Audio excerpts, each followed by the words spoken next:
welcome to episode 82 of the Lisa Pisak Show. I'm so glad that you're here. And today I am joined by listeners. I know you don't know who I'm saying to. It is my good old hubby, Eric, that's beside me. And we're going to talk about what happens when things just aren't working in your business. Nobody ever wants to admit that. Nobody wants to talk about that. Nobody wants to share that the offers that you're putting out, maybe people aren't picking up what you're putting down. They're not buying. And in a world now, especially on social media, where everyone's talking about their 10K days and 7 figures in 2 months and whatever income claims are out there, that makes you feel like, how come that's not me? And why aren't things happening quicker for me? And what am I doing wrong? And number one, what I want to say about that is, A, we know we can't compare. B, people are probably BSing and not telling the truth. But C, if you're in that position where it's just not working, then it's time to reevaluate and look at that. And when I was thinking about the expert that I could bring on to share this exact piece, I realized that I had to look no further than the guy sitting next to me and the main man in my life, because we went through that exact scenario just this past year. So Eric, thanks for being on my lovely podcast with me. I drove from very far away to be here. So it took me hours to get here, really. I thank you for doing that. Yeah, it's my pleasure. Taking one for the team. So talk a little bit about what wasn't working in your side of the business. Because if you guys have been following us in this past year, you've noticed that we've had some incredible growth where we now coach together, which we're so excited about. But for the longest time, I was working full time, trying to grow my quote unquote side hustle, entrepreneurial thing. While Eric's been an entrepreneur for how long have you been an entrepreneur for now? 12, 13 years. Yeah, so you made the leap long before me. So we were kind of doing this side. You were doing your jam, I was doing my jam. Now we do everything together. But talk to my people a little bit about what was going on when you were doing your own thing. So just backing up to kind of that 12-year mark, or how I actually went on my own. So my background is creative and advertising agency type work. Websites, logos, branding, all that kind of good stuff. And I had the opportunity to leave corporate America and start my own because I had a good client who accepted to take, I took them on as a client, and we had a monthly retainer, and that pretty much replaced my job or my income. Which is rare. Yeah, which is that super doesn't rare. Happen often. No. So that's great. That was huge. Yeah, and the person was a good friend, so there was, some mutual benefit in terms of our relationship and working together. So they had the trust. They knew that I was going to do my job, do it well. So it wasn't like a new relationship where there was high risk. So if you do get that opportunity, you have to think about the risk and implementations, right, and implications of that. And for me, I had a little bit of an easier transition because I knew them and I trusted that they were going to keep me on we had an agreement for 1 year. So that gave me leverage in 1 year to know that I had the confidence to make sure this was going to work. And if it didn't, at least I knew I had 1 year then to find another job. Yeah, I want to stop you for a second. You always stop. I know, but you made a good point. So many times, again, I guess I'm on this whole social media comparison thing as well. And then we will get to the offer part. But this is good stuff I want to share. You see that it's like, quit your full-time job, leave your full-time job. You're not committed. You're not fully in it. And it's like we bash our full-time jobs like they're the worst thing in the world. And even if they are, in terms of they are soul-sucking, or you have a terrible work environment, or you hate it, you have to think through making that leap. Like one thing, Eric, you said was that you knew for 1 year you were solid in terms of income. And that's what I like to share with people, that make sure you have to know the number that you're okay with. But let's say you make $60,000 and you're like, you know what? I want to have 30K saved, that at least I know then for 6 months that I can safely make the leap, saying that you get no business. which is likely not going to happen, but just in case. Because how many times do you see entrepreneurs that are like, I quit my job? And then you're like, great, what's your plan? They're like, I don't have one. And Eric and I just look at each other and go, oh dear. I'll be back in a job in 2 months. Right. And then you as the entrepreneur put all this pressure on yourself and say, well, I suck. Well, I tried it and it didn't work and I'm not cut out for this. And no, you didn't set yourself up to win. You set yourself up to fail. So I know that wasn't supposed to be what we were talking about, but I thought that was just a really good point that I wanted to help people think through, especially now that a new year is coming. 2019 is not so far away and people are looking at big goals, big changes, but we're kind of a little bit like that voice of reason to make you go, wait a second, have you thought about this? You can still make the leap, but we're saying just have a plan. Have a plan. You had a plan. Okay, keep going. Where was I? You were saying that you had that trust. You knew. Okay, go ahead. So that pushed me into my entrepreneurial journey.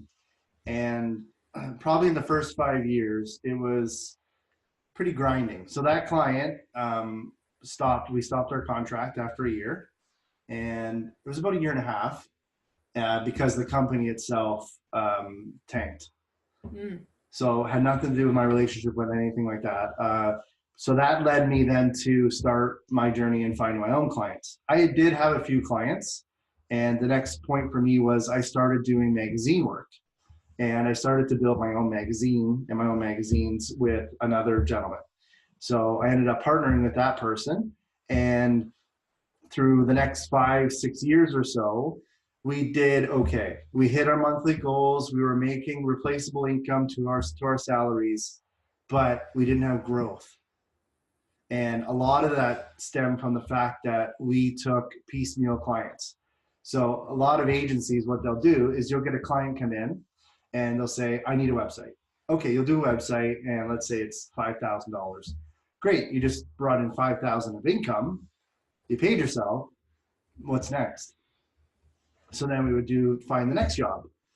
And we do this rinse, wash, repeat, month after month after month after month.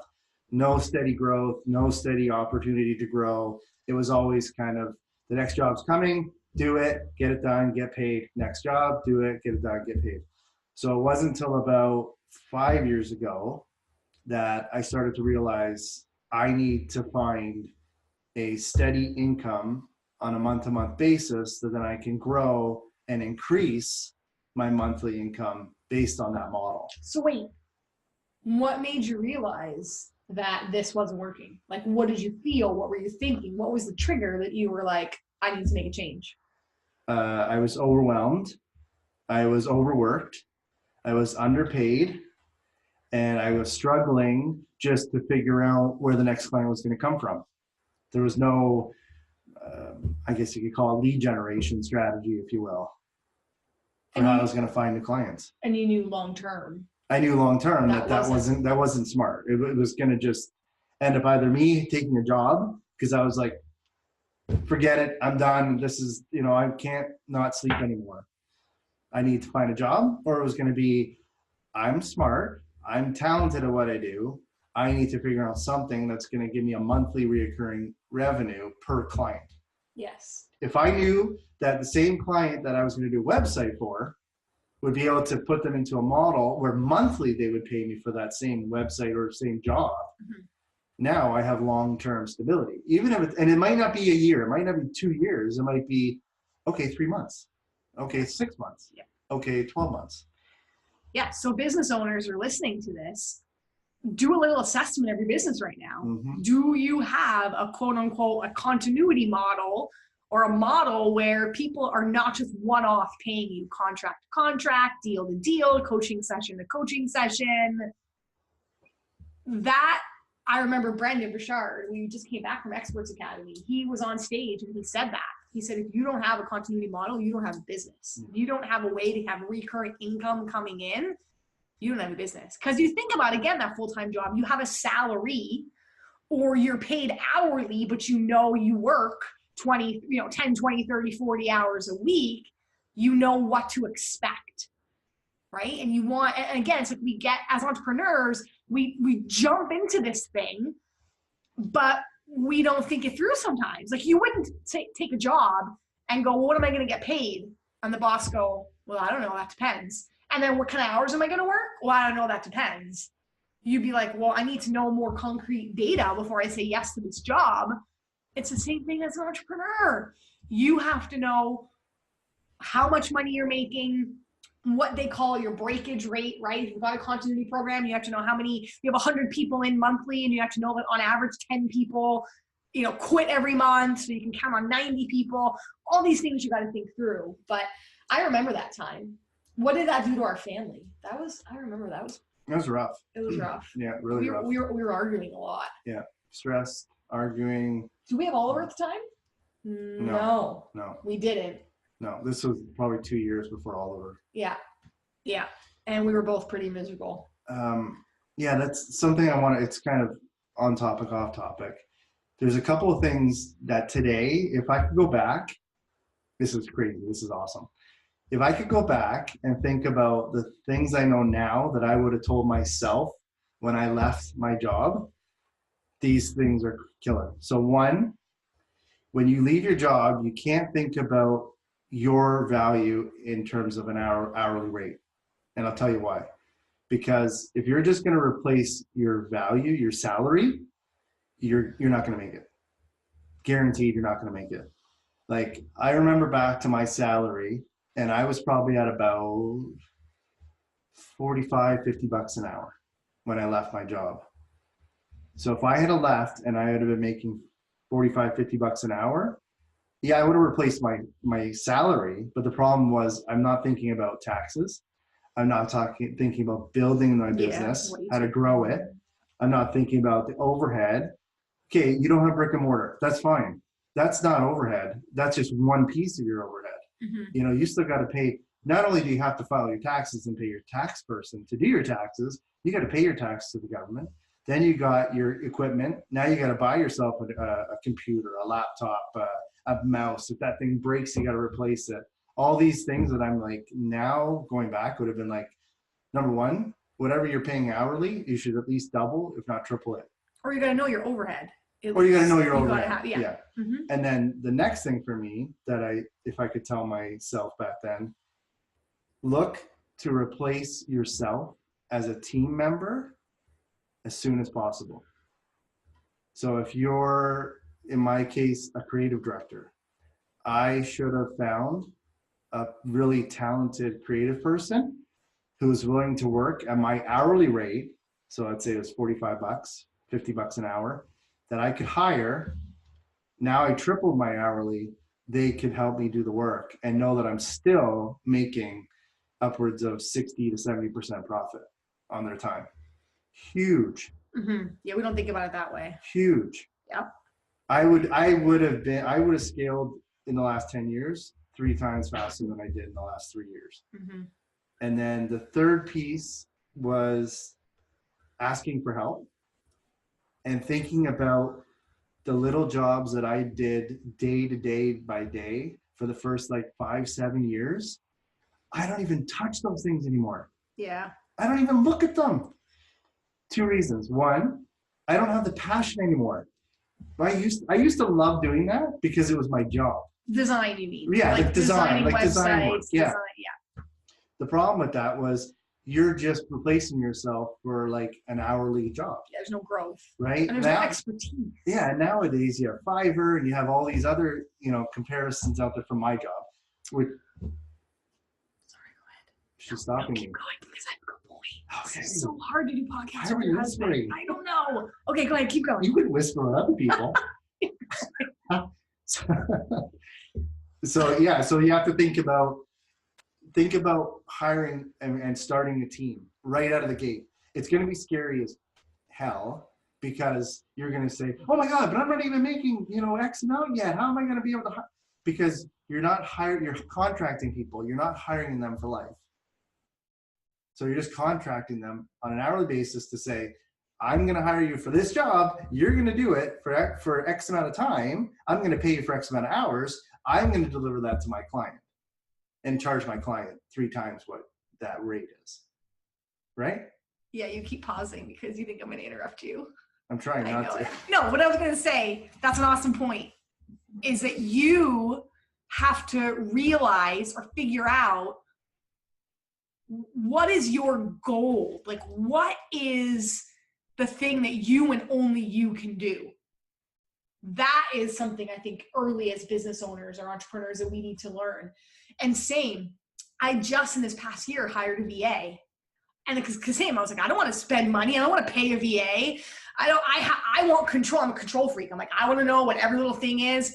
But then I looked at, I don't need to be creating social media graphics and newsletters and outreach in terms of like podcasts and booking guests. And that's something that a VA can do. And that gives me hours back in my day that I could be spent coaching, because my knowledge, my stories, my teaching is what people need.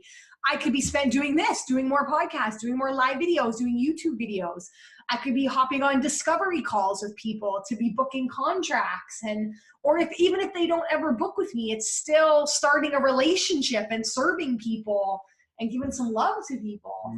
So it's like, though you are not replaceable. Like, your knowledge is not replaceable. Yes, the tasky stuff, someone else you can hire out, and they're more than happy to do it. Every VA, maybe not every VA, because we have had some good ones and not some good ones, but the good ones, they love their job. They love, like, you're like, I'm sorry, I'm giving you my newsletter. And they're like, I love it. I can't wait to put it together. And I can't wait to reach out to that podcast guest for you. And it's done. And look at it. What do you think? And they love making social media graphics. And they love they love knowing that they're taking that stress off of your plate. Good VAs know that, right? That they don't want you to worry. They want to take away those things that are delegatable from you. So that's a good point, that, yeah, as soon as you leave, you need to find another you. And God forbid, right? What if you got sick? What if something happened? And I know that building a team comes later, but I think the most important piece is you have to learn that mentality early and be open to that. So know kind of what you need to do and what you can delegate. And the other, just quick on that too, the other thing is it actually really helps you to have a team. And one of the things I learned is it shows growth and value in terms of your clients. So when you can say to your clients, I have a team, your value just tripled instantly. You think about working with someone one-to-one who they only do one thing, right? And they know that you're the person you're working with. As soon as you say, no, there's 3 more people that help me do what I do, you're instantly charging more. The value is there. Yes. You don't need a team. No, you don't need a team. But it does. We're both very big on teamwork. I'm saying it from the perspective of planning for growth. Yes. You might not hire a team 3 years. It took me 7 years. That's the point I was trying to make. I don't want people thinking that they have to leave their full-time job and then try to hire all these team members. No, I'm saying it from the point of plan to build a team. Yeah, like plan your, I think what you're trying to say too is plan your, because I'm in your head and I know everything. Okay. So plan your 6-month plan, 1-year plan, 3-year plan, 5-year plan, 10-year plan. You're like, yeah, 5 years I will have a team of X, Y, and Z, or this is what I need these team members. I would really love to be doing this in my business, and the team can do the rest. And we went through that when we were kind of combining our businesses. I was like, what role do I want? I know all the things I can do. I can do Animoto videos and I can do copy and I can do, but I'm like, I just really love coaching certain aspects of content and delivery. And that's what fires me up and that's what I want to do. So that was the role that I took on our team, and we delegated all that other stuff that we're more than capable of doing, but that we could focus on what we do best and what we want to do and where our passion lies to the rest. So that's like a long-term play. But again, I just think wrapping your head around that mentality, the more you can plan, the better you're going to be. Because again, man, I think about how we came back from that conference and we were in so many breakout sessions with people, and I love them and I love their passion and I love their drive, and you never want to dim that light in someone. But I'm like, what's your plan? I don't know. I quit my job last week. What are your offerings? Well, no, I haven't thought that far yet. Why'd you put my pen down? Because I'm clicking. I know. I get so nervous next to this guy sometimes. No, I'm kidding. I don't at all. So, okay. So keep going. I digress. So you did the magazine stuff. You had agency work. agency work. You stuff. had to get that recurrent income coming in. So then what happened next? So we went through a couple of different, Lisa joined a couple different mastermind programs and a couple online programs, Brendan Bouchard and a couple others. And I did some of the work with Lisa to further my own personal growth. And in that, I learned about online lead generation and the value of SEO and how to advertise, on social media platforms, just kind of looking at what's next and kind of where I can grow, and adding on to my agency background. So I built down a program called Web Insight, and it was the bee's knees, and it was one of my babies. So I thought. What do you mean the bee's knees? Explain. Oh my God, it was awesome. Like, I shouldn't say it You're was. really proud It of is. It is awesome. Like, yeah, it was basically. You're really proud of it. Yeah, it was. Yeah, it was online lead generation, but it was also long discussion. I'll try to make it short, but it was Please. combining. It was combining organic online lead generation and paid advertising lead generation. So what that means is driving traffic to your offers or your website, whatever it is, via organic strategies. So blogs, podcasts, SEO, search engine optimization, social, all that kind of stuff. It's free, right? Technically it's free. So that would be organic. So people hear about you from a podcast, video, whatever it is. Yes. They Google you, they find you. Strategy. So strategy, but then also adding on paid advertising lead generation. So now getting your offers visually to a person who sees it, clicks on it, converts on your website, whatever it is. And the copy and the content and the right language. The design and building out funnels and building out everything from, email drip campaigns, you name it. Like, it was a beast. Like, if I had to, it was probably like our proposals for Web Insight were 28 pages. So it was for the business or the business owner Yes. that already had an established brand, established deliverable.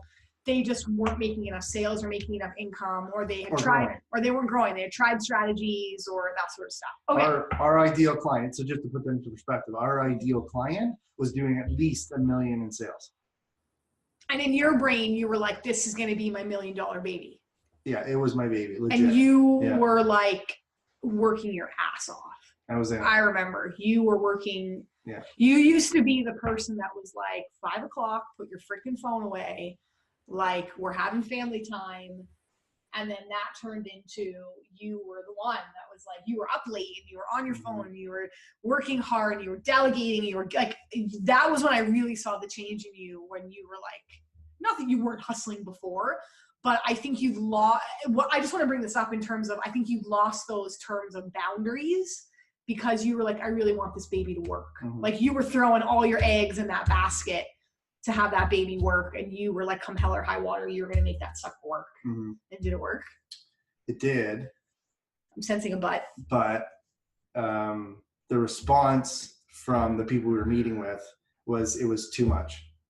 And everyone, for the most part, everyone got it.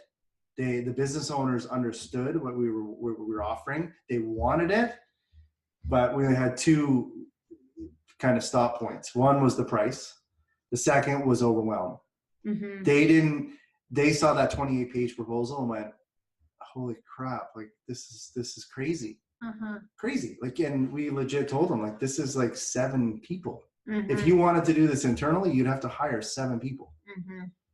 So it was great in that sense, but it was overwhelming. And as we know, overwhelm leads to no. So people get confused. Yeah. And we think that people are going to look at that and go, hallelujah, thank you.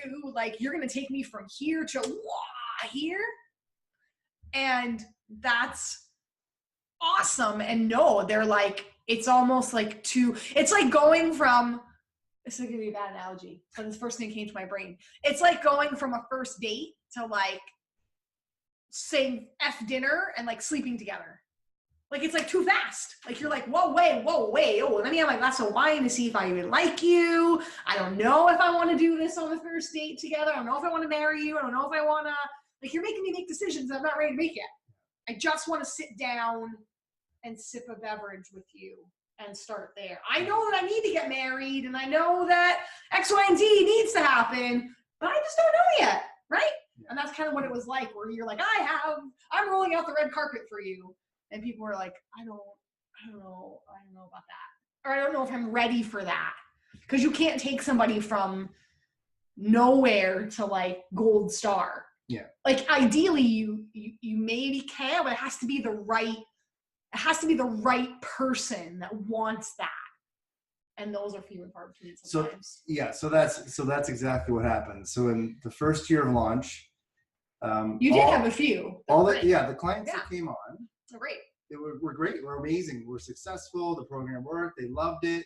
But they were a very unique client. Yeah, that's what I mean. Yeah, right. very, very unique, because they just gave us control. They said, "You're doing this. You're good at what you do. You know you got a team. That's like your dream client, really." Yeah. So in that year of the babies, we'll call it the baby's first year. The people that we talked to, the potential clients we talked to, everyone loved it, hands down. Nobody was like, "Get the hell out of here! I don't need this. I don't want this. You're crazy. You got that. Take your 28 pages and burn it." So the concept was there. Yes. So business owners, go back and look at, if you have people saying to you, "Oh, I really want to, and I love it," but dig a little bit deeper and start asking, what is it that you love? What is the piece that you know you need? And find out those objections as to why people are saying no. Like you got to be detective, and you got to try to figure out what, because then I don't want to jump ahead, but it's like, what are you creating? Yeah. So which led you to? So that led me to, I stopped at the end of that year, and I had a bit of time to reflect and say, okay, we're getting all these no's, and how do I turn these no's into a yes? And that led to me really digging into the program and saying, okay, can I strip this down bare bones? What would those pieces be that would get the results for the client, that then we can say, okay, this is working. Baby steps, add on if we have to, 3 months down the road, 6 months down the road. But I created a unique package from Web Insight that's now called Sales Booster, where we have a clear set of like 6 deliverables that are now one page. Mm-hmm. I can walk them through a demonstration in 10 minutes. Mm-hmm. They all get it. And then at the bottom, there's a price that they're just like, wow, that's almost a quarter of what Web Insight used to be. And to date, we're at about 30 to 40% acceptance with Sales Booster. Yeah, it's amazing. Awesome. And what kind of model is it? And it's continuity. Because it's like explain, just really not a cheesy sales pitch, but just explain really quickly kind of what it does. The program? Yeah. Okay. So I'll give you the not 10 minutes, but I'll do it in like 2. So we basically look at what the client has to offer to their ideal consumer. We build out copy, so the content for those offers. We build out image ads for social media advertising, so Instagram, Facebook. Then we build out Animoto video ads. Mm-hmm. So Animoto is like 10, 15, 30-second little video clips that you can advertise on Facebook. We build out a chatbot. So if you ever gone to a website and you see the little bot, or you see the little text me here live chat thing, we build those out for our clients.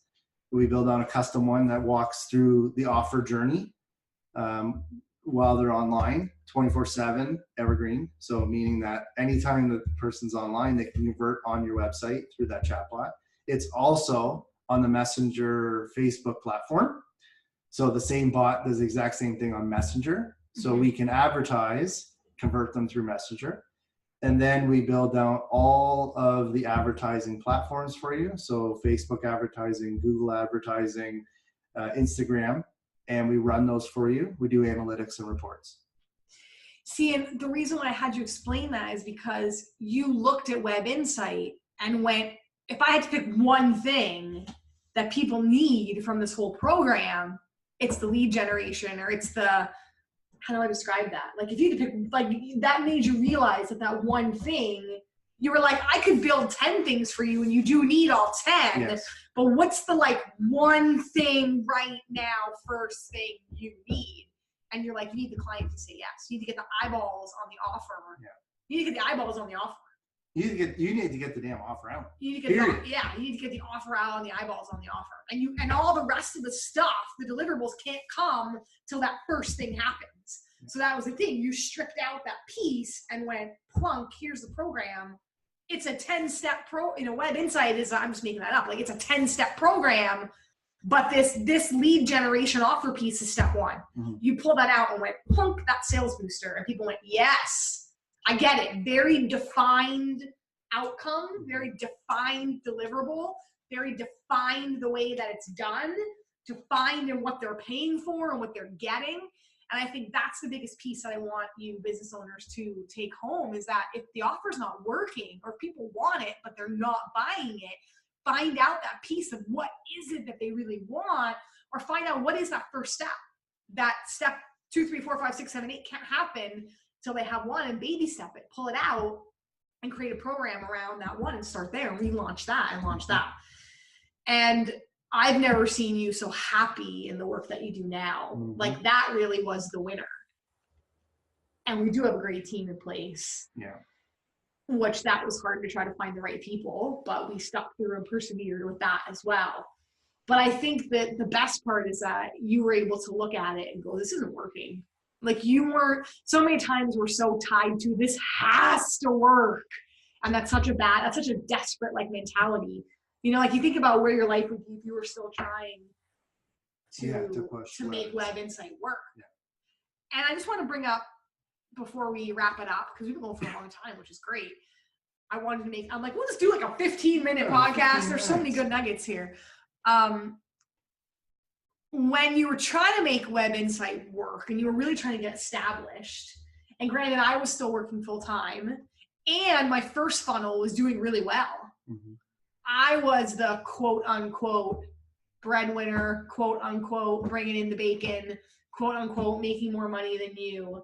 And for some men, they have a real problem with that. Mm-hmm. They don't like seeing, they feel, I wouldn't say they feel inadequate, but you can kind of tell me that, but like what that feels like. But I just want to bring that up because so many times when us strong women are out there doing our thing, men have a problem with that. And I'm so blessed that you never were like that, ever. So just talk to them a little bit about what that was like for you, knowing that I was making more money. I was bringing home, more income to the family. I was doing high level masterminds and doing all that on my own accord. We kind of had that like my money, your money mentality, which we don't have at all anymore. So just talk to them a little bit about that. Well, I think, I would say I'm definitely not the norm. I think for me, I looked at money a different way, and I still do. Coming from a corporate job mindset previously, I realized that replacing an income isn't so much important as it is your relationships, really, and just being open. And I think we were able to figure out, okay, so I don't make as much money, but at the end of the day, it's the same pot. Yes. It doesn't matter if you're putting in that much and I'm putting in that much. It doesn't matter. It's still your pot. And as long as you're not running dry every week, every 2 weeks, and as much as you say, that I was the one that maybe, some men would feel inadequate, I think it's kind of the opposite. I think I won because you never came to me and said, when are you going to make more money? Yeah. Why aren't you making more money? Yeah. This dream ain't working. Mm-hmm. I made money. Yes. It was like you feel like you didn't contribute at all. Yeah. I'm just saying we both had very high income plans, and I was well on my way to that, and you were kind of stuck in limbo, which is what made you pivot and decide this isn't working, I gotta change. So I'm just saying in the sense of you're watching me kind of soar and grow and have all this growth and get excited, and at the same time you're like, for some men, they would not react well to that. Mm-hmm. and vice versa. For some women, we might not react well to that if it was vice versa. And you never were like that. You were never not supportive.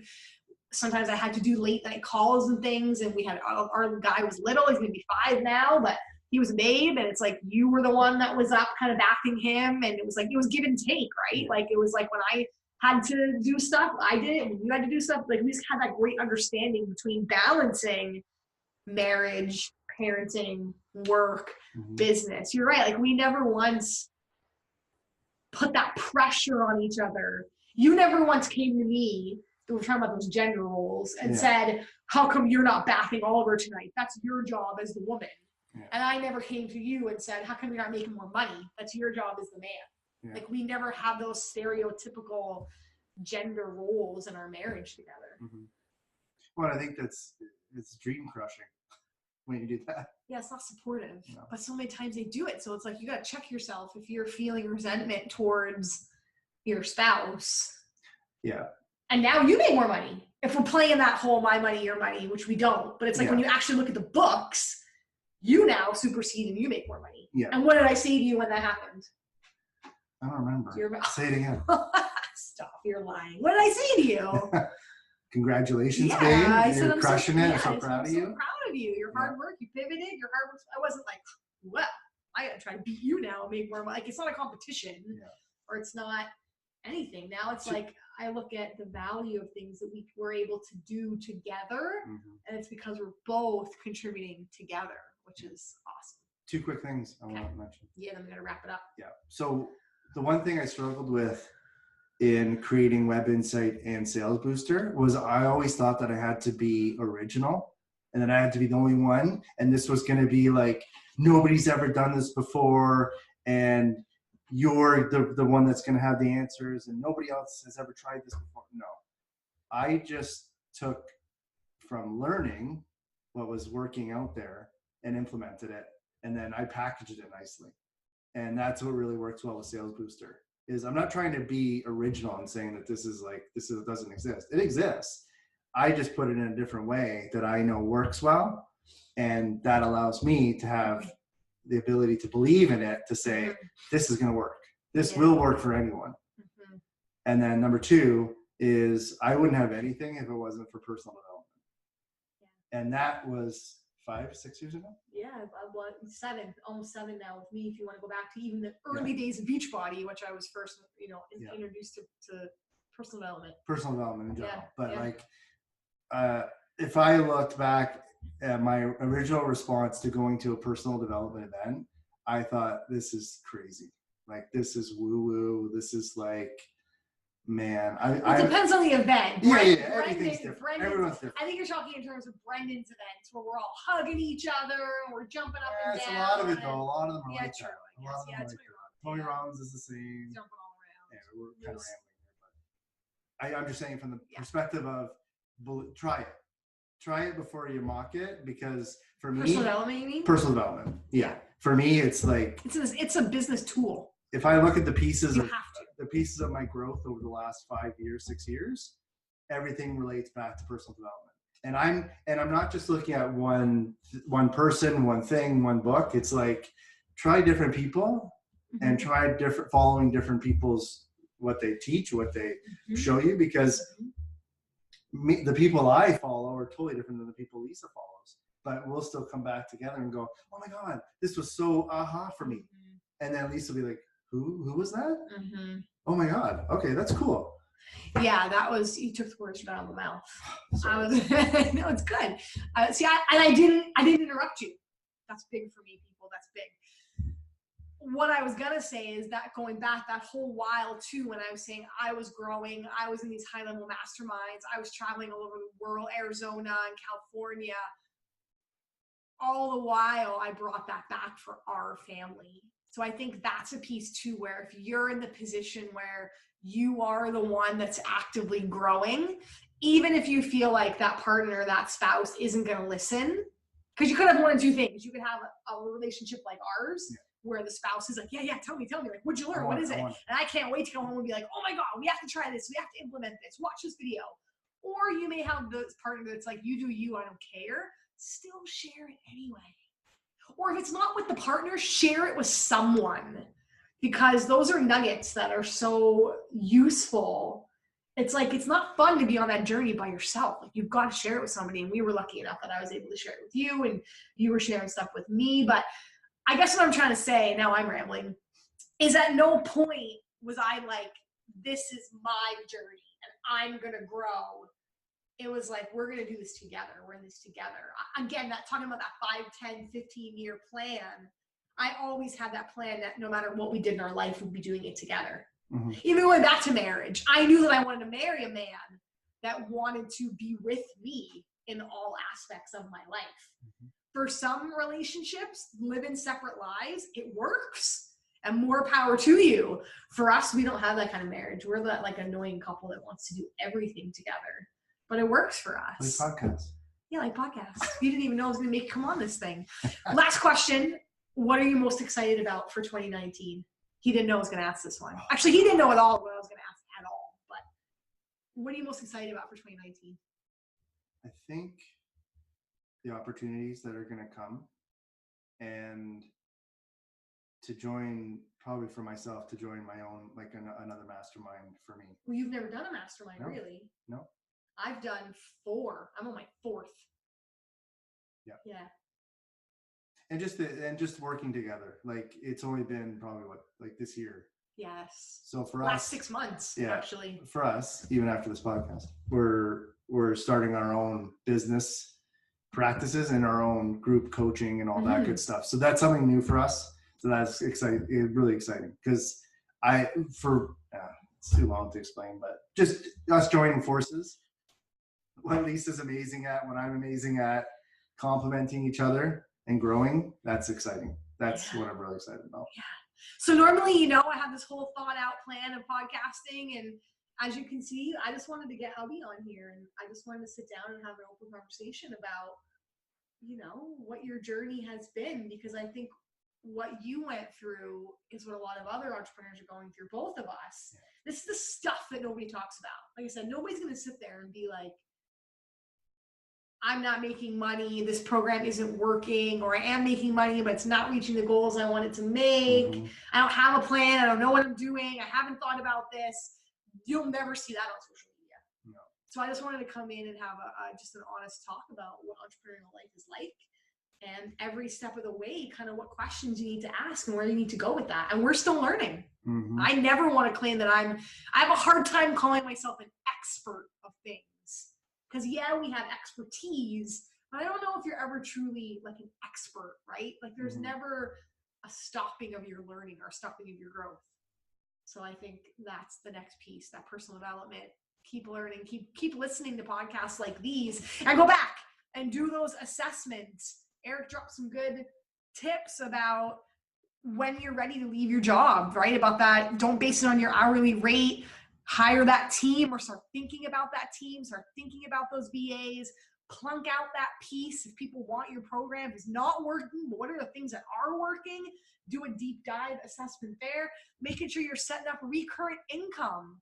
I know my recharge method. It's a one-off video that you'll find on my website. I'll plunk the video in the, or not the video, I'll plunk the link. Thank you. Mm-hmm. I'm brain dead today. I'll plunk the link in the show notes so that you can see it. If it's something that you don't know what the heck recurrent revenue is, or how to even set yourself up in that way, it's like a 35-minute video that walks you through kind of the same stuff that we were talking about on this podcast. So it's a great intro video that helps you wrap your head around the foundation of how you want to build your business. Because mm-hmm. you're right. If I would have known these damn things like 5 years ago, I would have saved myself a lot of heartache and time and energy and money. Mm-hmm. So that's like all the content you're going to hear coming out from us is like, here's all the things we wish we would have known. We're going to give it to you here. And that's what the recharge method does. So hopefully you'll pick that up. I'll put that in the show notes. And what about, could we also offer them like a strategy call? Yeah, of course. We're always open for strategy calls. I can plunk that link in as well. Or if you go to my website, lisavisa.com, pretty much at the bottom of every single page, it will say book a 15-minute free strategy call with us. We geek out about strategy calls. So I'll hop on those too. No, you're not. Oh. No. Yeah, so you get 2 for the price of 1. You'll be seeing this guy attached at the hip with me more. in 2019. And that's what we're most excited about. I love this man. And hopefully you've got some good love in your life too. All right, guys, we'll see you again next time. Thank Take you. care. Bye.